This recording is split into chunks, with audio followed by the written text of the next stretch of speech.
Hello? There we go. Much better. How is everybody this evening? All right. So, a little bit of good news.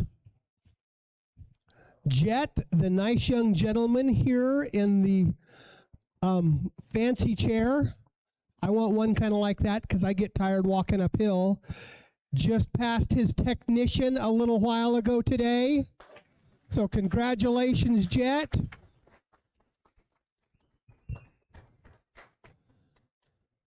Mr. Ogle, but hiding almost in the corner, is our newest extra class operator. And I don't see him at the moment, but we have a new general who passed.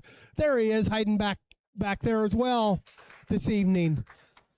So we're having some printer issues. We're trying to get all the paperwork done for them, but we have 3 people who've passed and 1 who is taking his technician, and I have a good feeling that he's going to pass here when he finishes it. So I think that's great. Who went to the bicycle ride last Saturday? How did it go? What'd you think, Scott?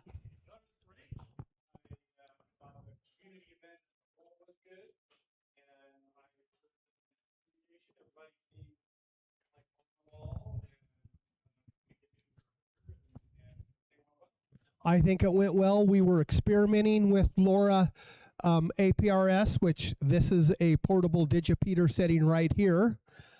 We had a couple of issues getting an iGate set up near net control, but as soon as people got out to the west side of Highway 55, a little unit just like this, which Scott had in his backpack on his bicycle with him, tracked him very well, bouncing all the way up to our Squaw Butte site. I think that's pretty impressive because it was traveling 20 miles as the crow flies on a quarter of a watt of power. So if anybody wants to see how small one of these little trackers are, John has a couple of them over here. And you can also look at the digipeater. We actually have an iGate set up on Squaw Butte right now, so it puts it into APRS.phi. For our experiment, this is one of the things that we're hoping to do to get more APRS and be able to use it at events. So one of the best things about using it at an event, what does that little thing cost? Or just this? $40 for a complete APRS tracker with a battery and an antenna.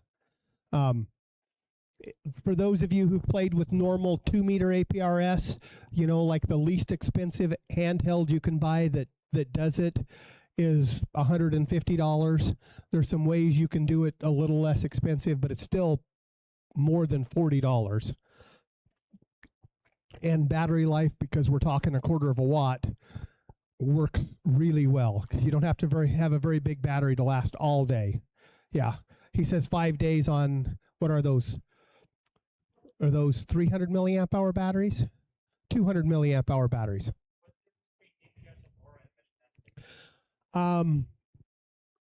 Just the frequency. So in reality, very little. Meshtastic is running 900 megahertz. That's running 433. Other than that, it's actually the same thing.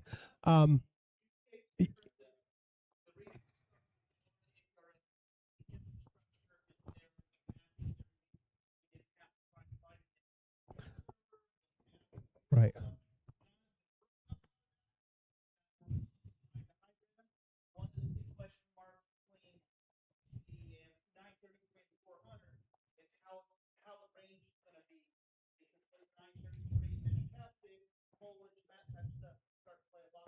Right. And we're hoping to be able to use both of them a lot of times. The really nice thing about the LoRa APRS on 433, it is an amateur radio frequency, so you need to use a valid call sign, which means it can go onto the internet to aprs.fi, so anybody can go on there and look, and it doesn't cause a problem.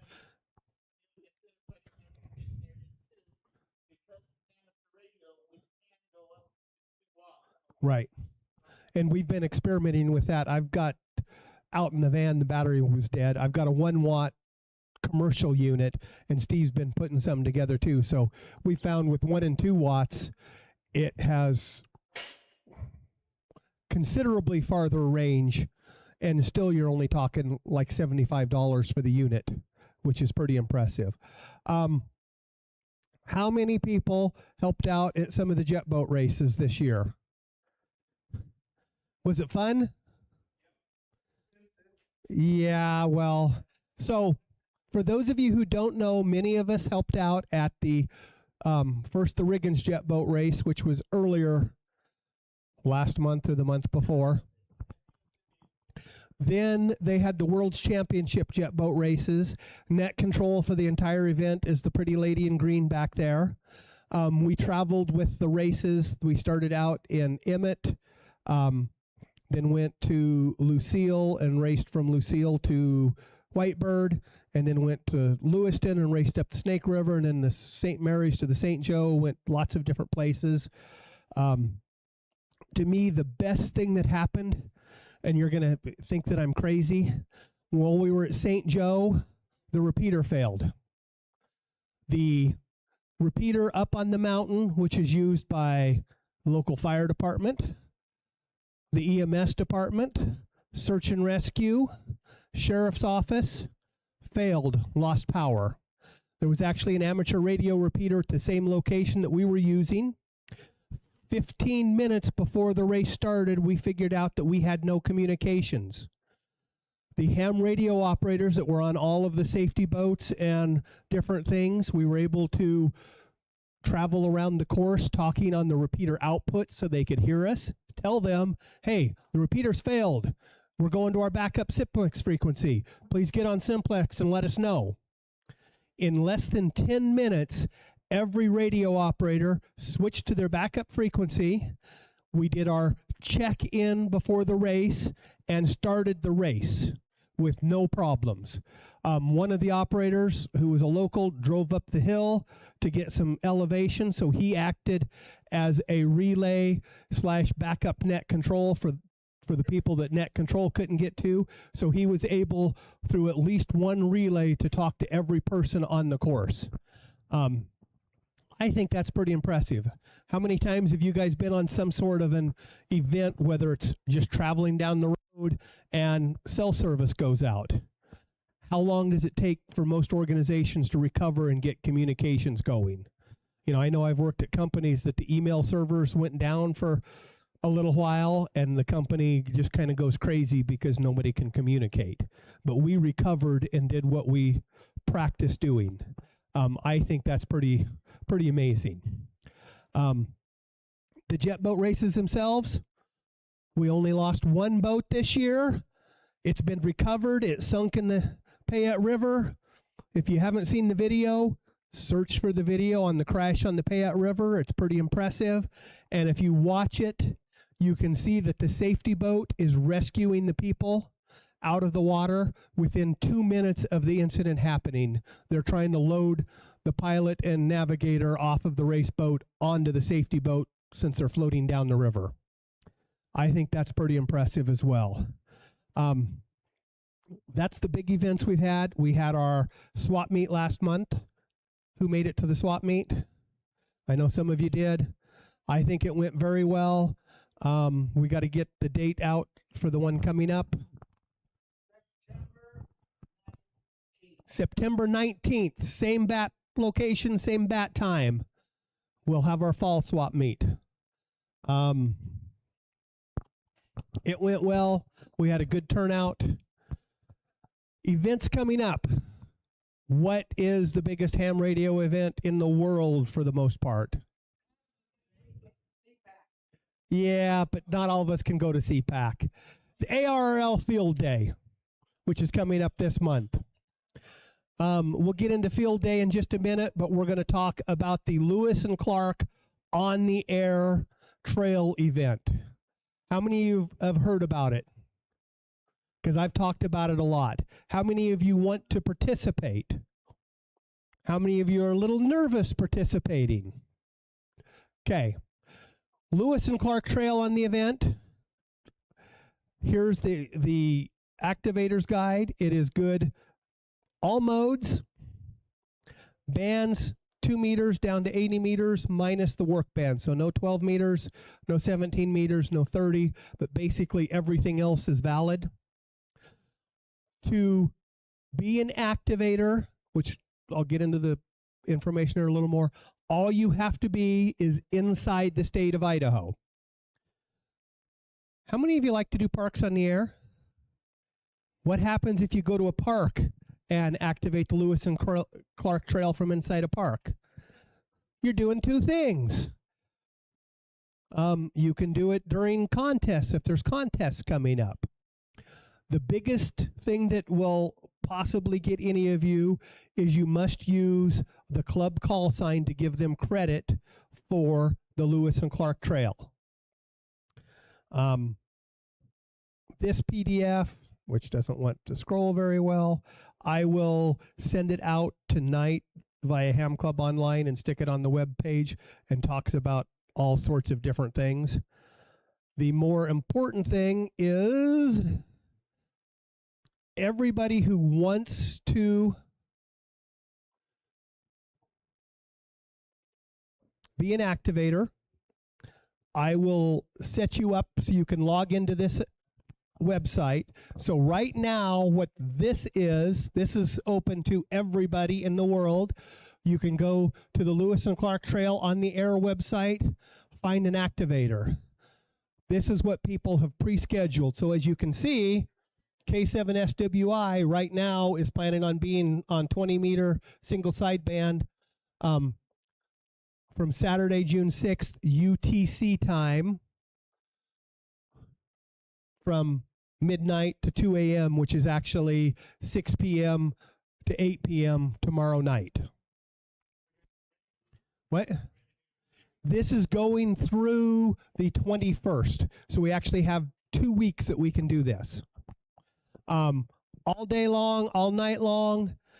The only thing that we've got to watch, and that's what the scheduling is for, is we don't want two people trying to activate during the same time frame on the same mode.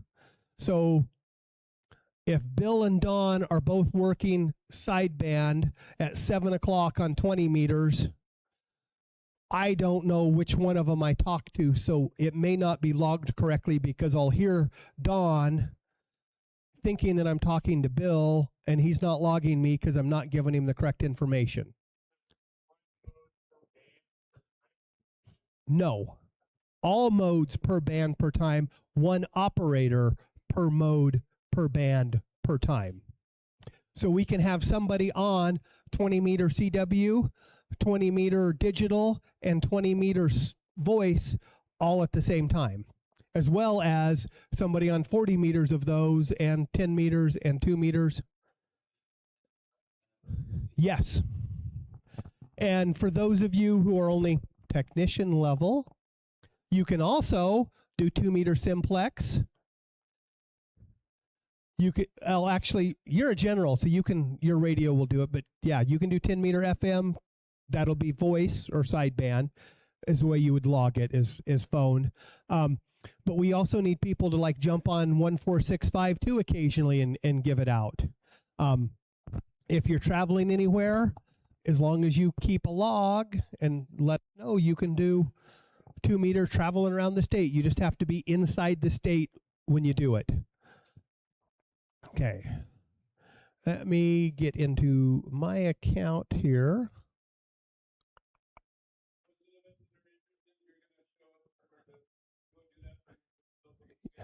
Yes, that's kind of what I'm showing or trying to show right now. I've just got to get into,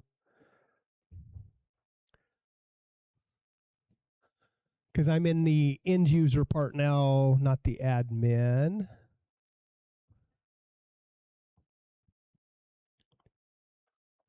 Where is...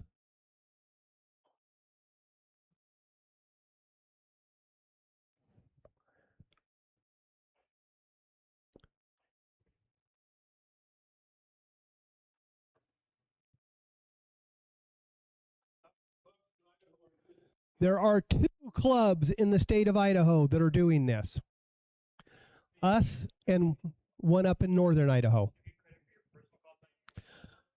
Depends. Now, like for POTA, if you keep track of it in the log file under POTA, you put the operator flag. When we upload it to the POTA site, you will get credit for it. Other than that, it'll just be the club call sign. But if it's something that like you want, like let's just say you're getting inundated with Czechoslovakia calling you back and you want to make sure it's in your personal log, you just tell them, hey, this is really KI0E. Can I get you in my personal log as well? And 99.9% of the time they'd say, I'd love to. And they'll log you both ways. Okay. Oh.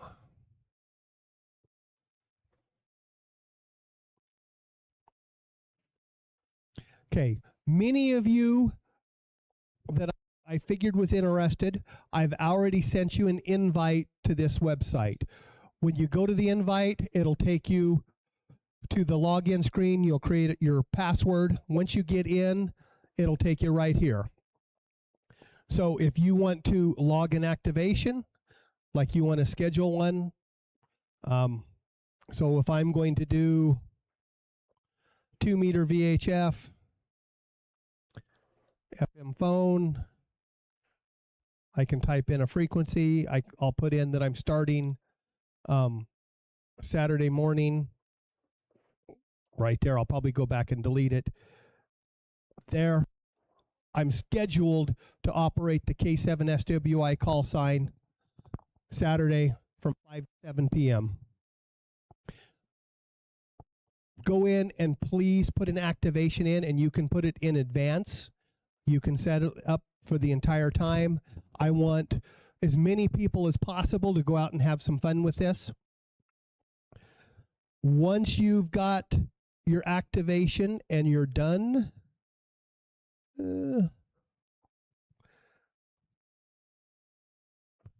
logs. How many of you are familiar with doing logging? I would assume just about everybody, because everybody does like Parks on the Air or something of that nature. Logging is exactly the same. The nice thing is, if you're operating as K7SWI, click on log and then import the ADF. There's also 2 special event call signs, as you can see, K7L and W0C.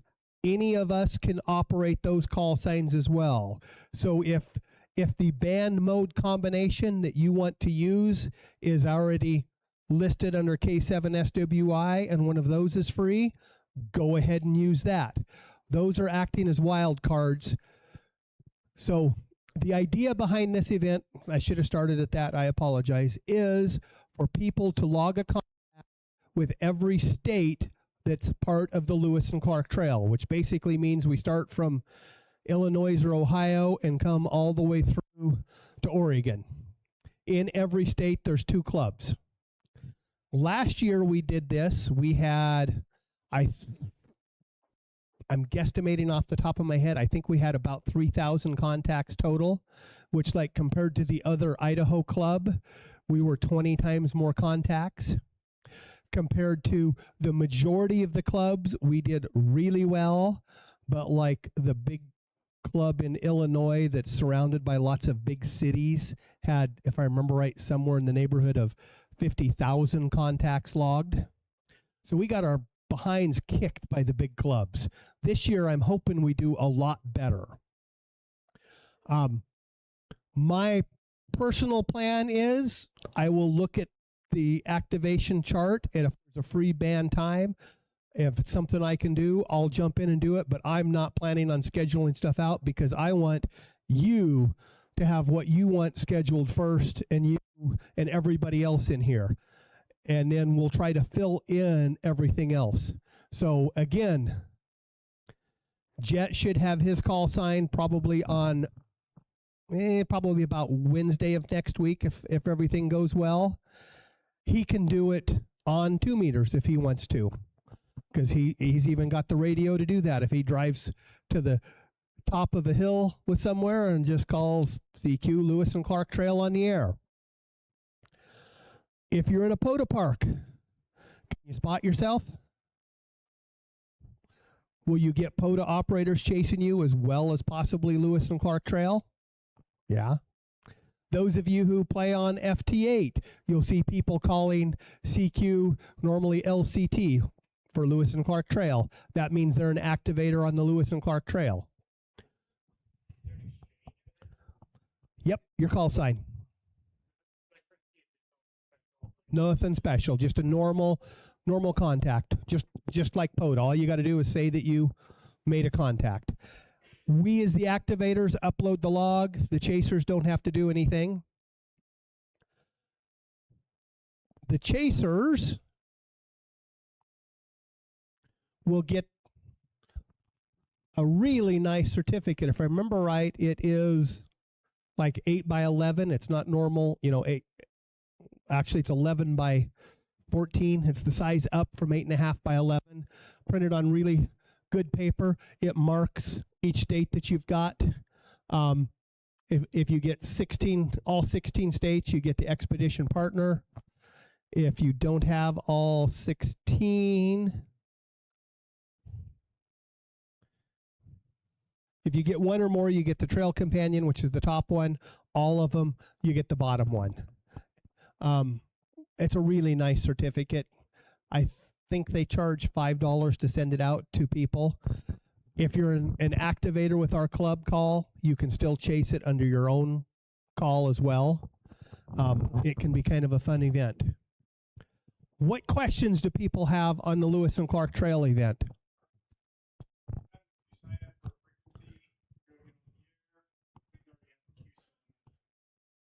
It has a what I'll call a suggested frequencies, what you put in, and people know if they hear something else, spin the dial a little up and down. You don't have to, if you say you're going to be on, 14,300, it's going to be busy. You're going to be somewhere close by. Yes. That was, got to get back into, that is exactly what this page is for. So anybody looking will come look at this, and if they are looking for Idaho, they'll search for Idaho and see. So like if you notice, the Oregon Club right there has 2 different activations. I'm assuming, well, it says, I was going to say CW and sideband, same time, same band. We can do that. But that's what people will do. Once they get going and they're looking for a state, they'll come here and look and do it. So if you're going to do it, please put it in there. If you're out somewhere, like if you travel out to a POTA park and you don't have service, just schedule it in advance. Say you're going to be on the air from 10 to midnight or whatever time, and try to operate most of that time if you can. If you can't, no big deal.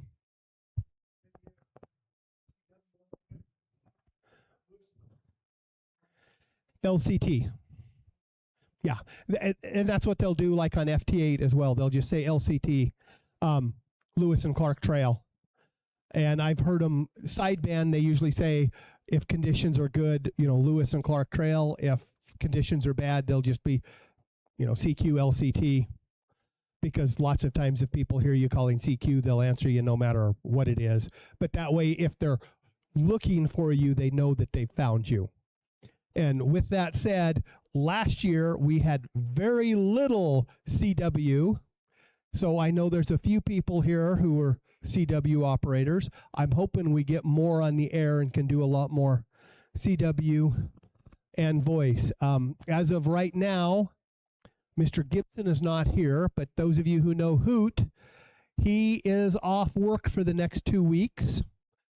And he is more than happy to work with anybody who's a little nervous to go out and help you set up and start operating, whether you go to his house and do it at his house or go out to a POTA park.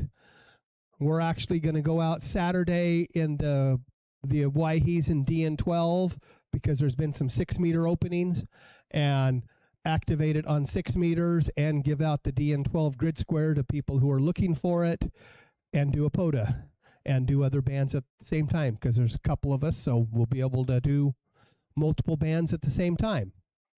I think it'll be a lot of fun, and it can be interesting. It's how many of you have ever had a pile up you were trying to work through?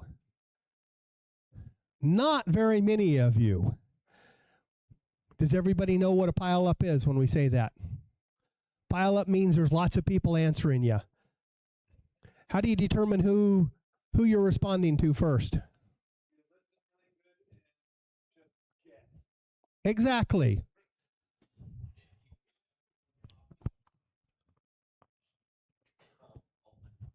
Yep, you can call by number, say only ones. Or you hear, this is real common, you hear the young lady, only young ladies respond. It does. You get your if your spouse isn't licensed, you still get them to come with you so that they can call out occasionally. But the thing to remember on that is you're in control. Do whatever you want to do. You may get some aggravated people out there that are getting angry because you haven't responded to them yet, but you're in control. I've actually known people that have had a bad pile up and they get frustrated and they're like, they just shut off for a little while till things calm down and then get back on the air, get back into control, because you're the one that's got to control your radio. Yes. Yes.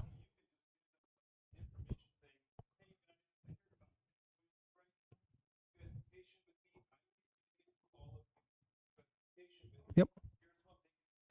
In that, like, if you're going to call by numbers, that would be a good time to say that. Hey, I'm hearing too many people. I can't make out anything, so I'm going to call by numbers, and I'm going to and you don't always have to start with like zeros. You can start with whatever number you want and just say, I'm starting here, and we'll go through. Again, you're in control. Do whatever you need to do to get it going. Ooh, did we get the printer working? Okay, never mind. Sorry. I was hoping I saw her handing out paperwork. So you'll come in, you'll schedule your activation, and for anybody who has not received an email invite, if you want to do it before we leave, let me know and I'll get you set up as we go.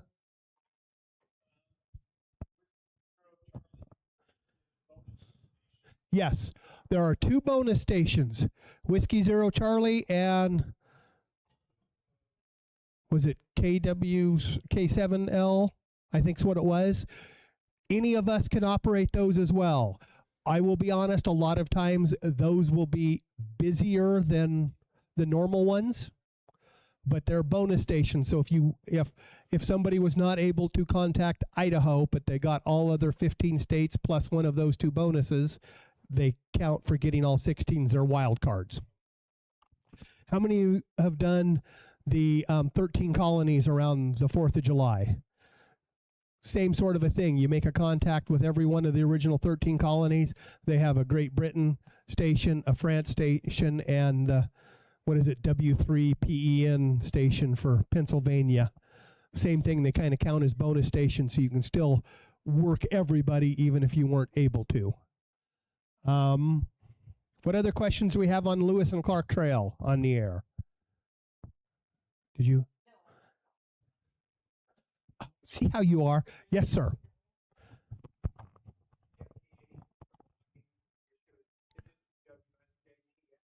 Yeah. So if you're doing FT8, FT4 using the WSJTX thing, the simplest way to do it is before you start, rename your log file, which should be WSJTX _log.ADI, if I remember correctly. Just rename that so you keep your old log file, change the call sign, and then when you're done, you're going to have a new log file that's strictly that activation, and then you can upload it to the website. The other thing, any logs that you upload to the website, please email them to me also, because I'll put them on our QRZ page so people will get credit that are working for awards in that manner as well. Speaking of that, we need somebody that wants to be like a QSL manager, because the club keeps getting QSL cards sent to them, and I haven't had time to respond to them, but we've got a bunch of QSL cards that can be sent out. As far as where can you operate?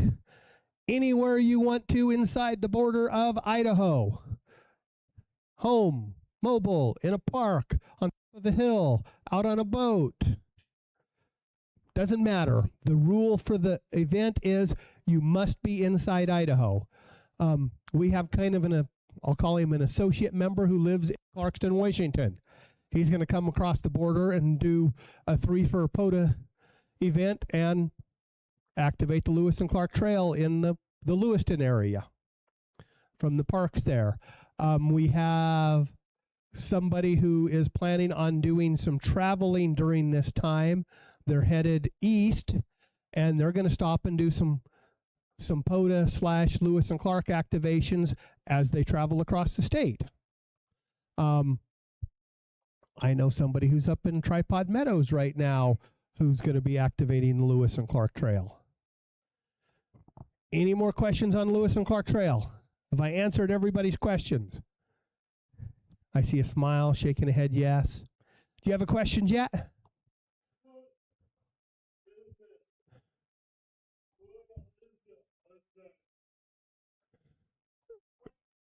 So the Lewis and Clark Trail special event commemorates the Lewis and Clark Trail, where Meriwether Lewis and William Clark traveled to the West Coast, and every state that's on the trail, people will try to make a contact with it and then earn what I call wallpaper.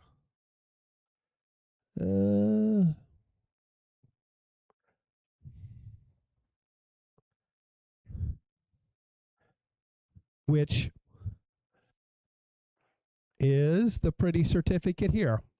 And it's just a way to go have fun, a way to generate activity on the air. Any other questions on Lewis and Clark Trail? Okay. That starts tomorrow.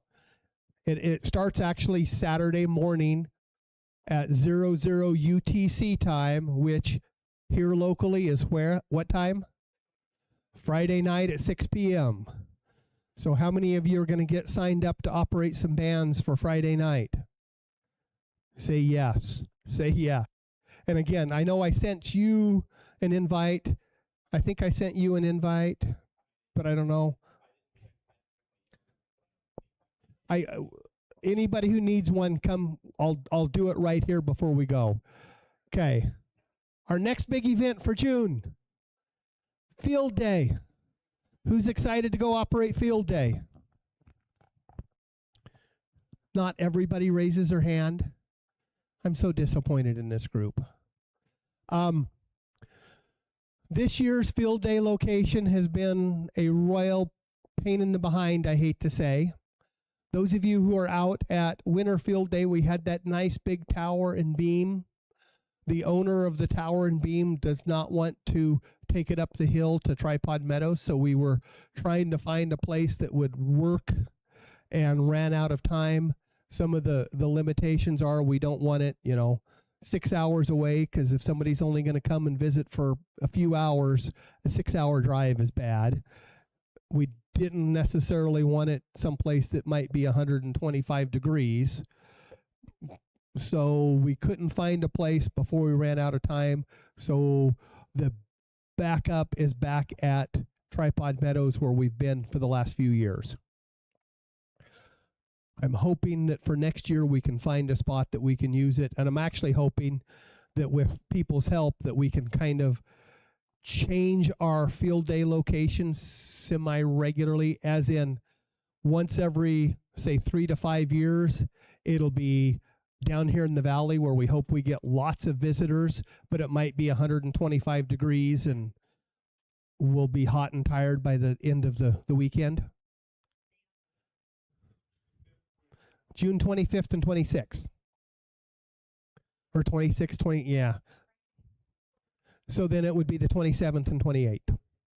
So what I would really love for us to do is find a place we could occasionally do here local, a place that may be beautiful but might be, say, 4 hours away that we would do once every 3 or 5 years, and then some other places that are hopefully no more than about an hour and a half out of the valley to 2 hours, so visitors can come up. I know for those of you who are there with us, like our first field day up at Tripod, our Saturday night dinner, I think we had close to 80 people there. And every year it varies. Dinner's at 3 on Saturday. So the club is providing Dutch oven chicken and potatoes. And the chef is good. Bring a side to share. Other meals are, I'm going to say, on your own, but not really. We always make sure we have food, but, we'll have food, but try to bring some to share. Yes.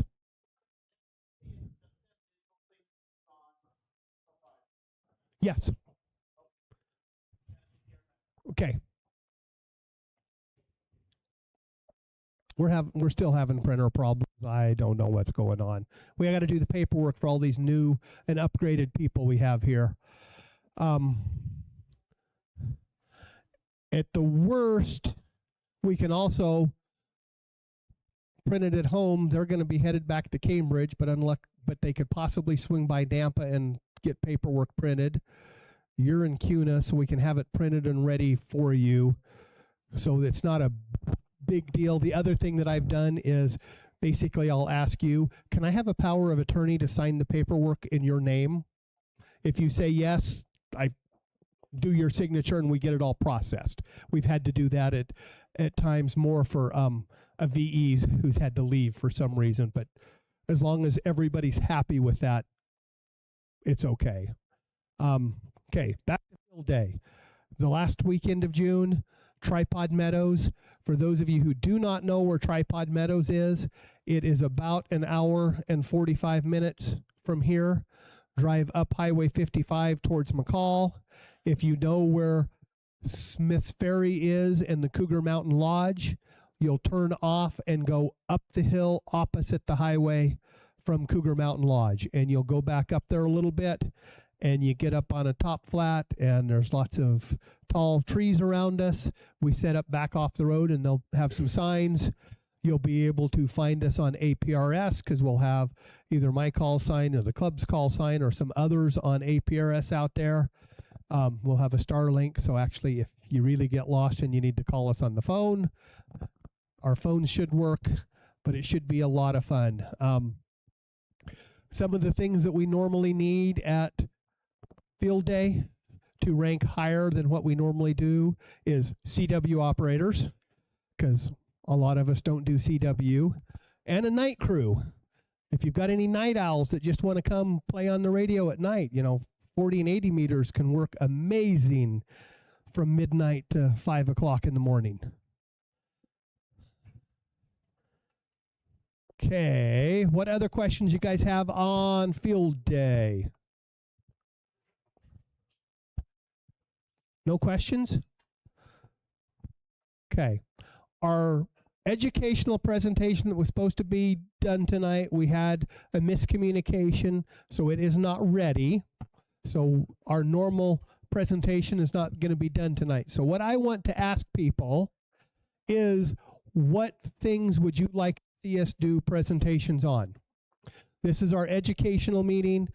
We want to help everybody from our newest technician to our newest extra to our people who've been licensed for where Bill just went outside, for 50 years, and the ones that have been licensed, for 30 seconds. What kinds of things would you like to see? What do you want us to help you practice and learn?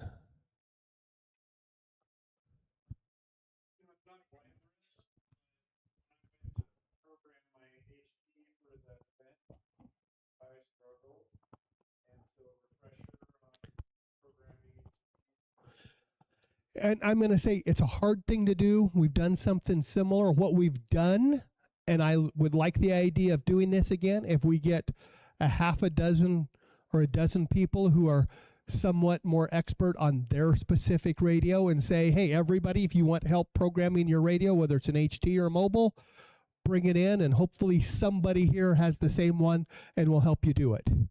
The problem with doing it kind of like this is you're going to bring a radio that I've never seen before, and I'll have to tell you, I don't know the magic key press to make that old ICOM go into duplex mode.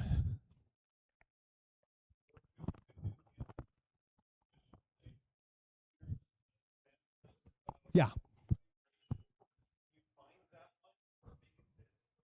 And what I was just thinking would probably be good at that is we'd start out with about a 10 to 15 minute presentation of what does duplex mean? Positive, negative. What does that mean? What's encode tone, decode tone? Why do we need them? Then we can kind of break apart and start doing individual ones to make sure that everybody understands all of those little things as well.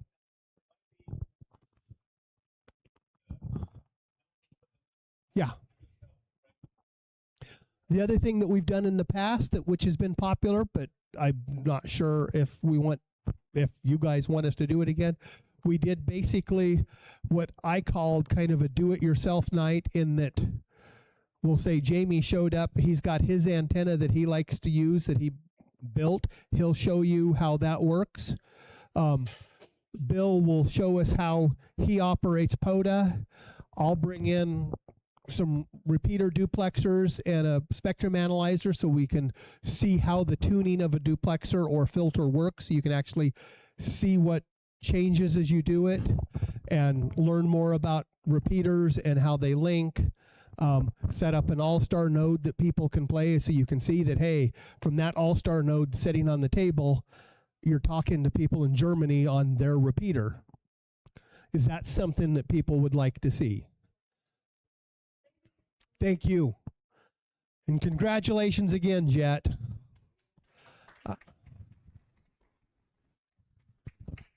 I don't remember how long ago it was that Jet came to us and about a year ago and tried to test and came close but didn't quite make it.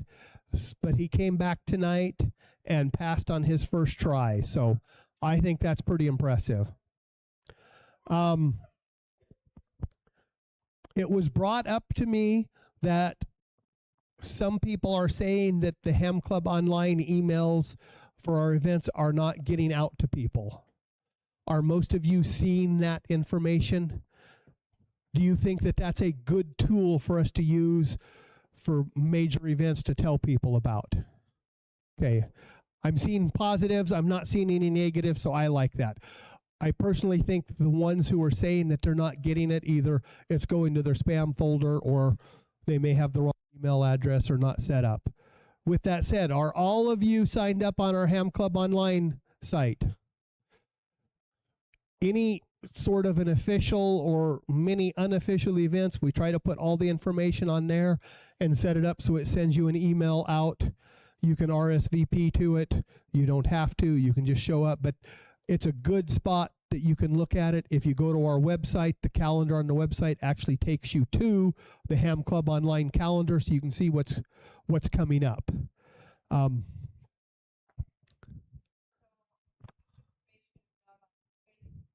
It is as well, but sometimes, I'll say it this way, sometimes I get busy and I'll forget to put an event on Facebook when I should have. I try to, yes. In my opinion, I try to keep Facebook as our primary direct communication because you can post a comment and I can respond to you the same day. Ham Club Online doesn't quite work that way, but not everybody does Facebook. So between the two, we're hoping the information gets out to everybody. We also have a Groups.io mailing list that's not as popular as the others because everybody gets busy and you get too much junk mail anyway. But those are our three primary communications. If you want others, let me know. We can talk about it. It's just, I'll be honest, leadership, I'm going to say it this way. I think our club is different than a lot of clubs in that if you look around here, what do you think the average age is in this room right now? We're probably mid to high 30s, 40s. Well, if we talk about mental age, we're really good. Yay! Congratulations. This young man has been trying very hard to pass the test. I will be honest, I think he's probably taken the test with us 5, 6, maybe 7, I'm not sure. Every time he's taken it, he's been within like 3 or 4 questions at the most. Most of the time he's taken it, he's been like 2 or 3 questions away from passing, and he finally passed. So congratulations. See, to me, this is what this group is for. Okay, so now we'll go back to bandwidth and stuff. Many ham radio groups, all of the leadership are these people who don't have to think about that 4-letter word, WORK, so they have a lot more time to devote to doing things. If you notice in this room right here, there's only a few people who I know don't have to deal with that 3-letter word of work.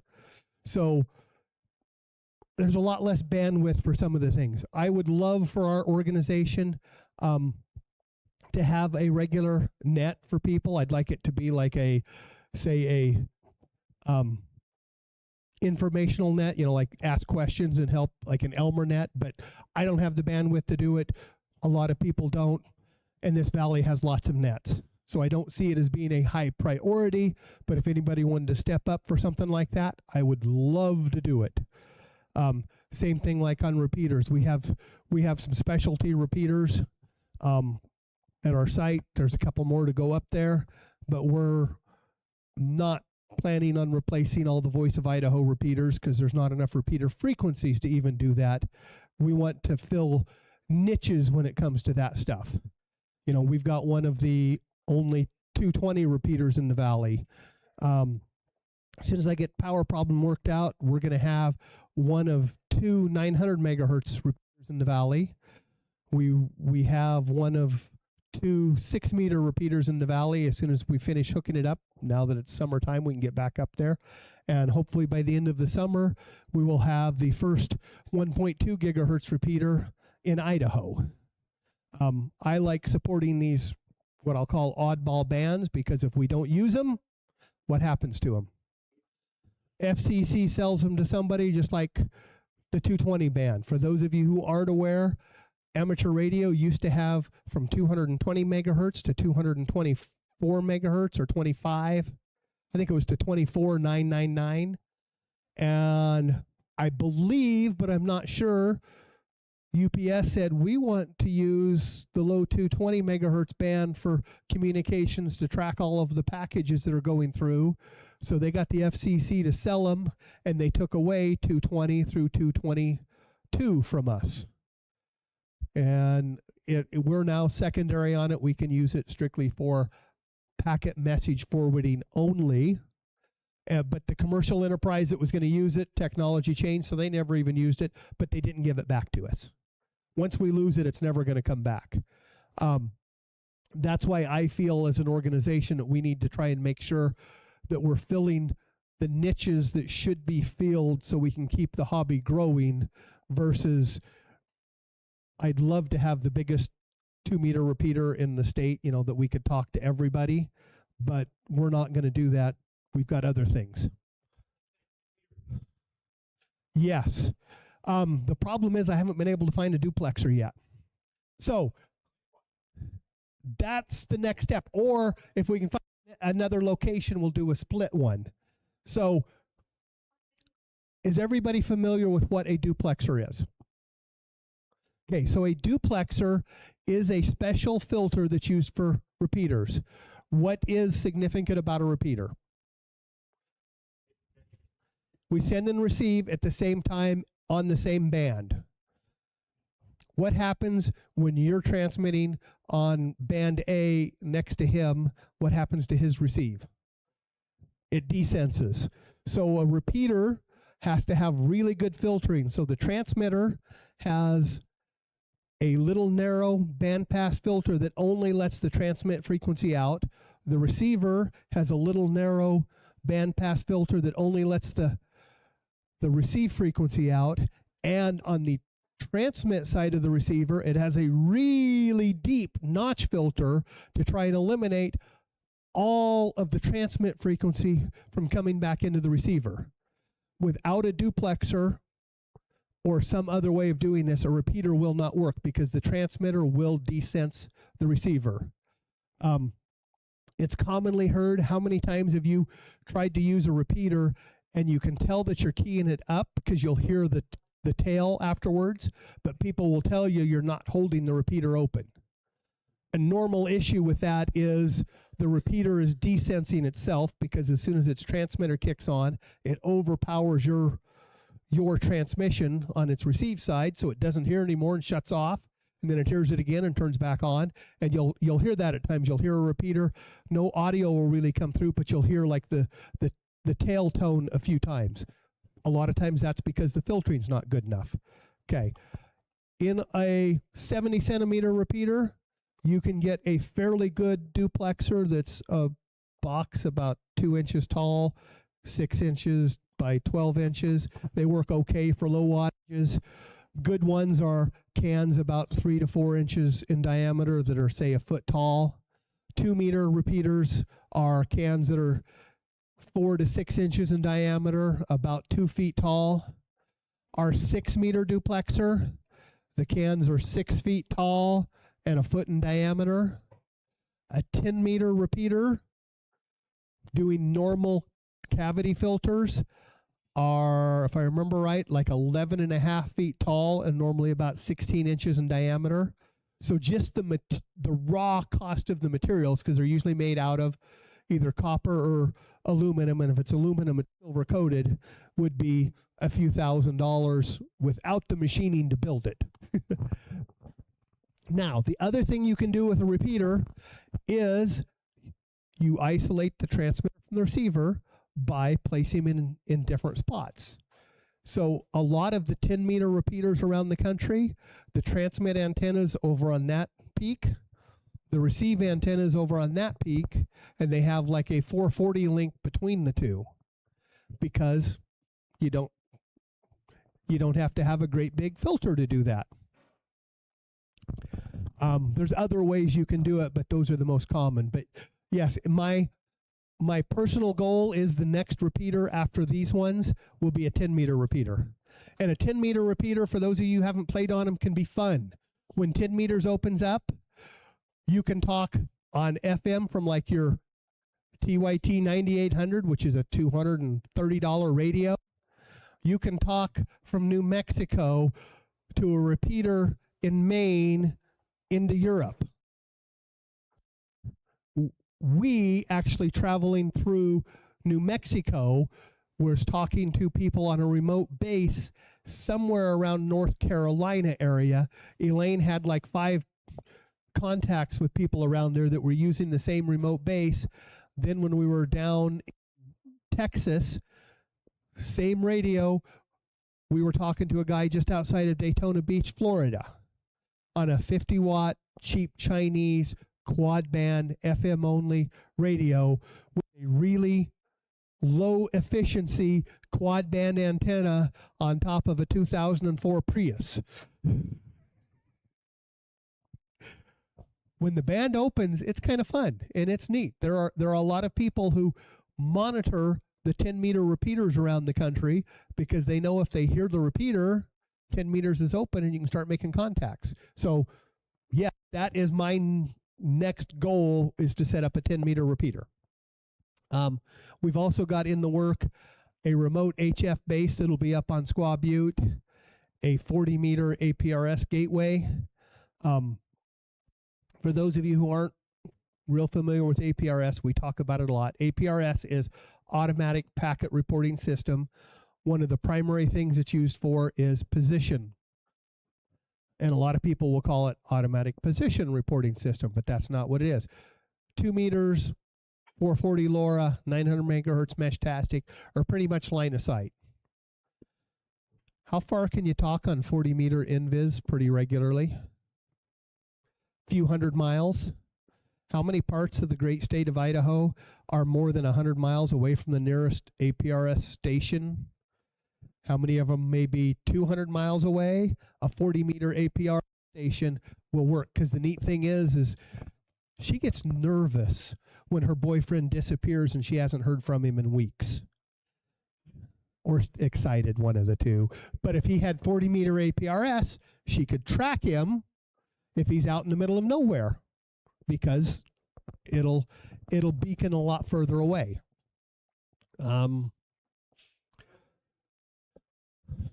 Yeah, what other things would you like to hear us talk about? Anything? Yes. Okay.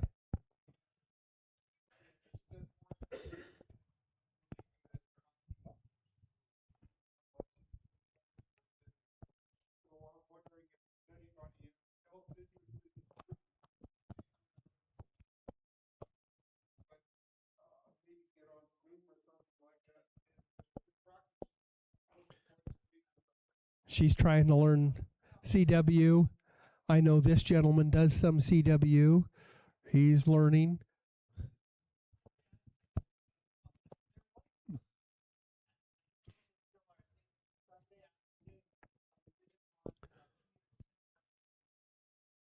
I think they still are, but I'm not positive.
And see, and I would say if there's enough people interested, what we could probably do, which I think would work well, spend 3-5 minutes every meeting, somebody sending some code and people trying to copy.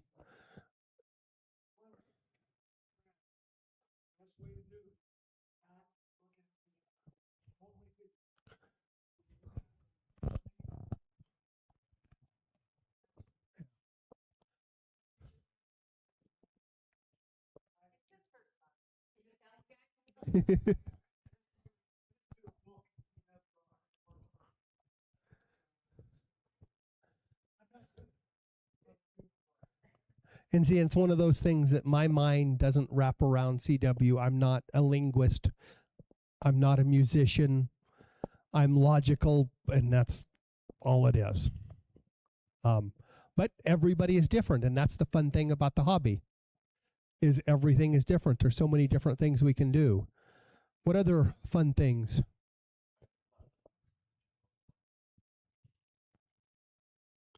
What part about it?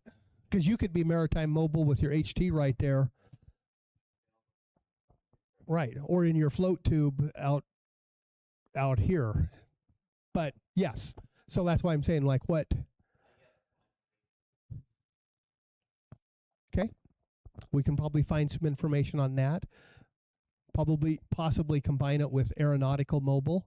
I know one guy who's tried to do it here. He's learning to fly. He's only been flying a couple of years, and he said it's too complicated for him because he can't concentrate on the airplane and the radio at the same time. But how many of you have made a contact aeronautical mobile? Quite a few. How many of you have made a contact maritime mobile? All right. What's some other fun things you'd like to learn about? Ooh, yes. Okay. Yes. It just takes money. You need three things. I'll tell you exactly what they are. ICOM IC9700, CSN Technology Sat Tracker, and the Yaesu 550 ASL rotor controller. No, you said easy. That's the key. So, with that said, the young lady in the green, her first satellite contact was out in the street in front of our house with two Bofangs and a Yagi. Yes, we're working on that, but that's...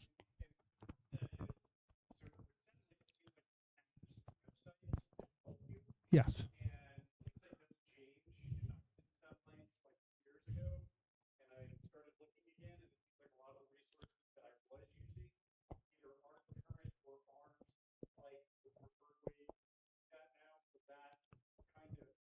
Yeah. So at least most of our major events, we will have a satellite station set up. For those of you who made it to the swap meet, it was setting out in front of the building. I'm not sure how many contacts we made, if any, because I was inside. Last year at Field Day, we made a couple. We made a couple at Winter Field Day.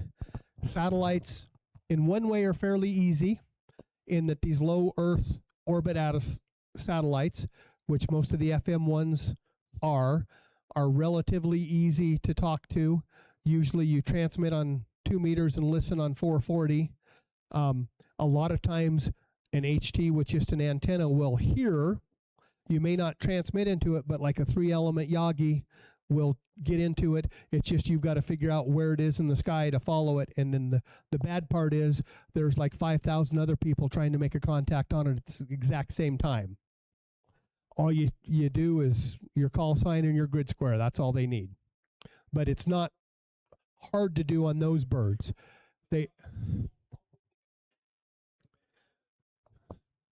Yeah. Well, now the funner satellites are the higher Earth orbit ones that actually have linear transponders, so you talk to them through sideband, and if you go in to the satellite lower sideband, it comes out upper sideband, and it'll do the same thing. It may be 2 meters and 440, so it's a lot more work to find because you've got a bandwidth now. Say you've got 100 kilohertz that you can operate on, versus one single FM frequency. And since they're higher up, it takes them a lot longer to go overhead, but you can have conversations on them. That takes a lot more work. That's where the setup, like I was saying, makes it so much easier, because the controller, the satellite tracker controls the rotator, so you have your antennas always following the satellite. The controller also adjusts the frequency on your radio, because everybody knows what Doppler shift is, right? Do you normally have to deal with Doppler shift? Do you have to deal with Doppler shift talking to satellites, especially if they're not FM? Yes, it's very important, because your frequency moves all over the place in relation to what it is. So you've got to adjust your frequency. And that's one of the reasons why some of the older stuff, if they're not updating it, it goes away and somebody comes up with something new.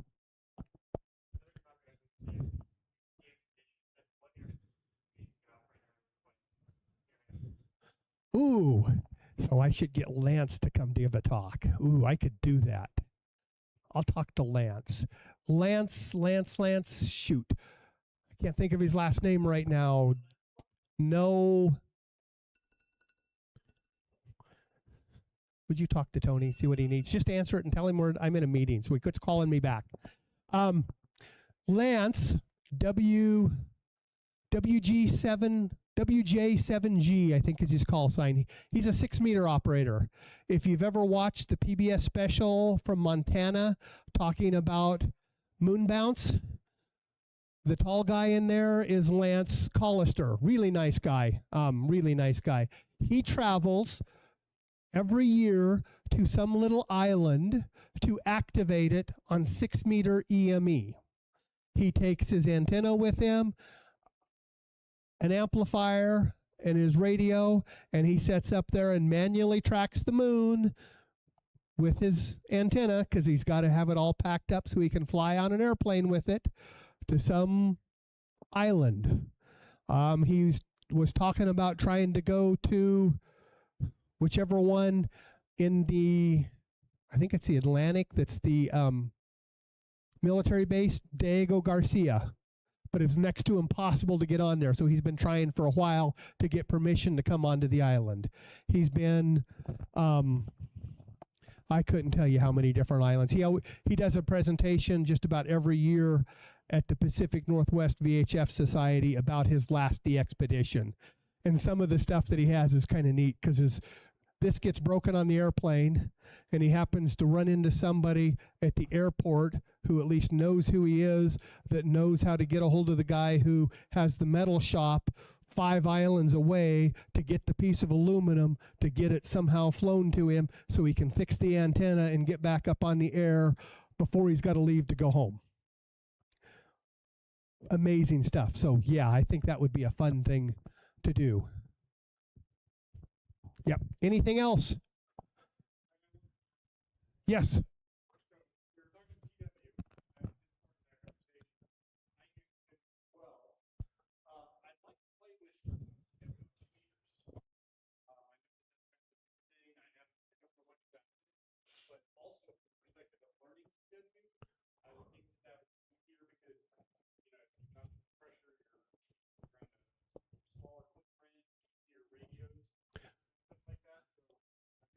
So the one group that is current, or that at least was doing it, I think they still are, but I'm not positive.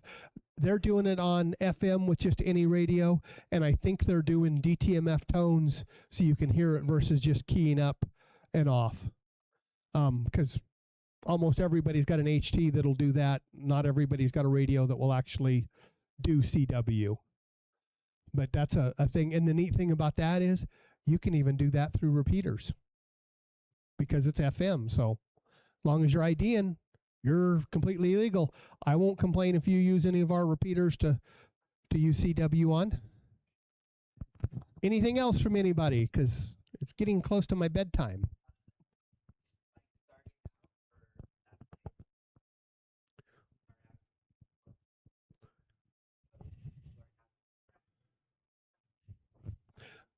Yeah, I think there's still some satellites that do regular slow scan TV. That could be interesting. I think that would be a good one. I know, just speaking on that, fairly regularly, NASA will do slow scan TV from the space station. Actually, it's more often that it's the Russian agency, and I can't think of their name, versus NASA, but it's the same place that's doing it, and they send out slow scan TV images, and you can literally pick them up with your HT and an app on your phone. You may have to go outside to do it, but you don't have to have a Yagi tracking it really well. It works better if you do, but there's lots of fun things. I keep hoping here in the Western Hemisphere we get a satellite like, what is it, Q100 or QO100. Europe has a geosynchronous satellite in orbit that operates on quite a few bands, and they actually do 1.2 gigahertz fast scan TV on the satellite.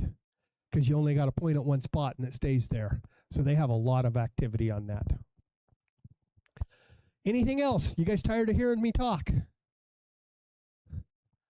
Thank you. I'm sorry we didn't have our normal great educational, but I hope you guys had fun.